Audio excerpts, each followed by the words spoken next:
Assalamu alaikum. Many other Americans have Muslims in their families or have lived in a Muslim majority country. I know because I am one of them.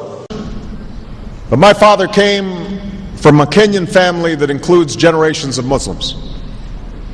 As a boy, I spent several years in Indonesia and heard the call of the azan at the break of dawn.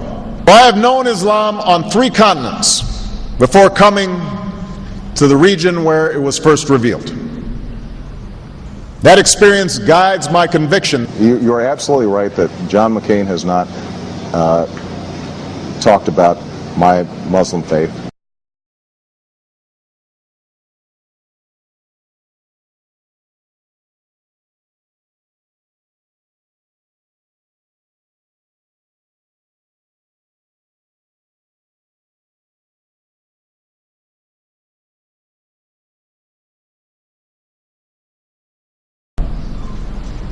As the Holy Quran tells us, the Holy Quran teaches that, the Holy Quran tells us, and the Holy Quran also says,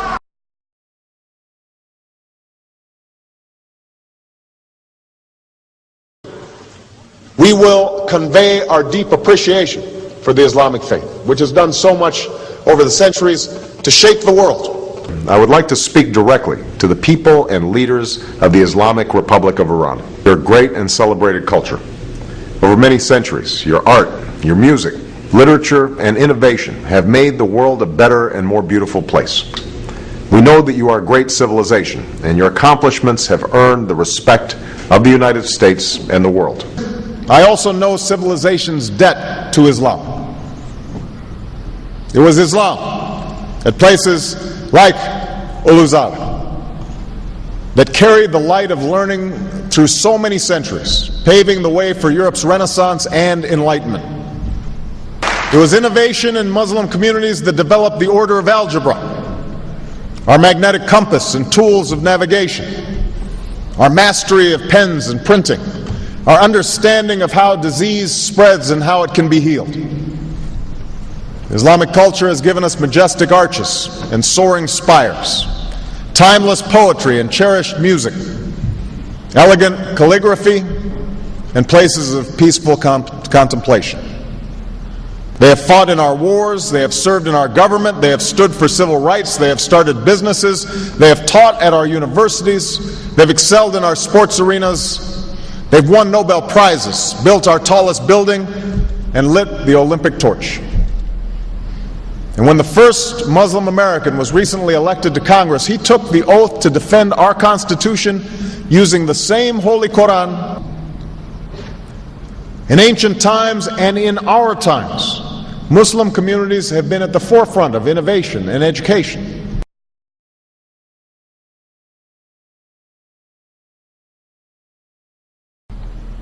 Islam is not part of the problem in combating violent extremism. It is an important part of promoting peace.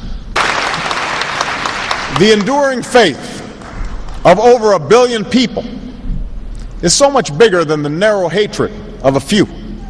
In the United States, rules on charitable giving have made it harder for Muslims to fulfill their religious obligation.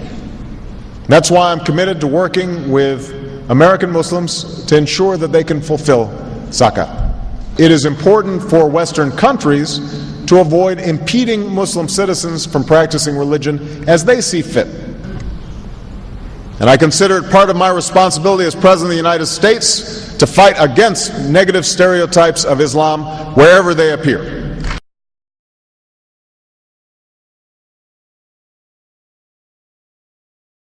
We are no longer a Christian nation. We do not consider ourselves a Christian nation. The United States has been enriched by Muslim Americans. Since our founding, American Muslims have enriched the United States. Islam has always been a part of America's story. There is a mosque in every state in our union and over 1,200 mosques within our borders. One of the points I want to make is that if you actually took the number of Muslims Americans, we'd be one of the largest Muslim countries in the world. Let there be no doubt, Islam is a part of America.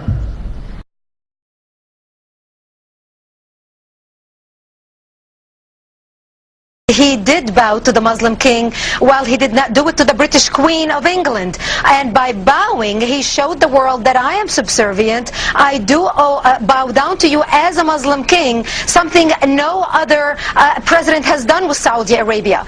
The Saudi king is his peer. He is not his subordinate in order to bow for him. And this is exactly what Obama did. Usually it is out of respect that someone would nod his head when bowing to royalty, and the ladies will give curtsy. But Obama went beyond what is required as a head of state and bowed to the Saudi king, and that's unacceptable. It sent the wrong symbol. When you say it sends the wrong signal, what signal do you think it sends?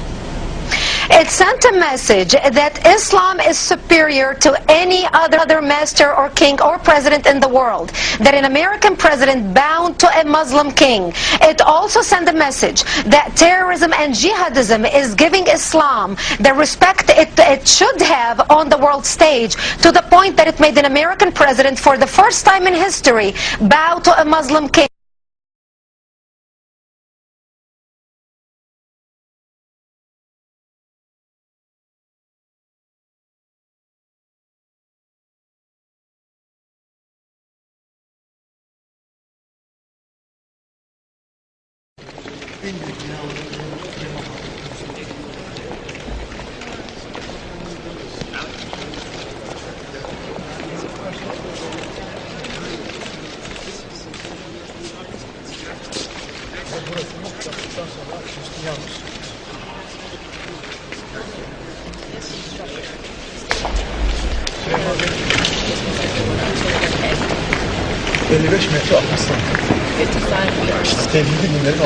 And this is a common thought shared by all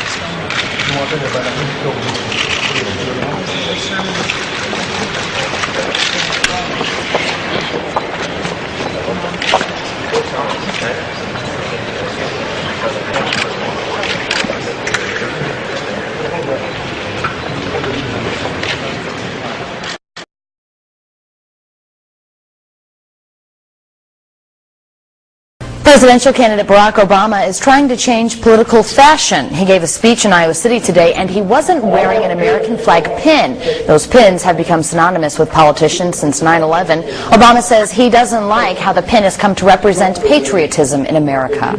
I won't wear that pin on my chest. It's a little weird, Alan, that in the middle of the campaign the guy takes off the American flag that most people wear because they're proud of their country. Let me speak as clearly and as plainly as I can. America is not and never will be at war with Islam.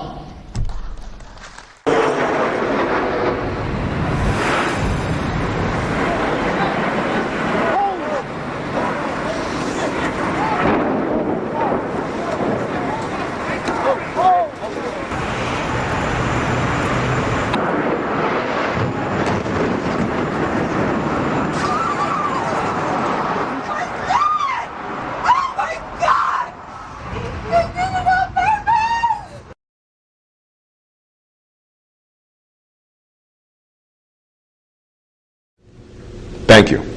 And Eid Shema Mubarak.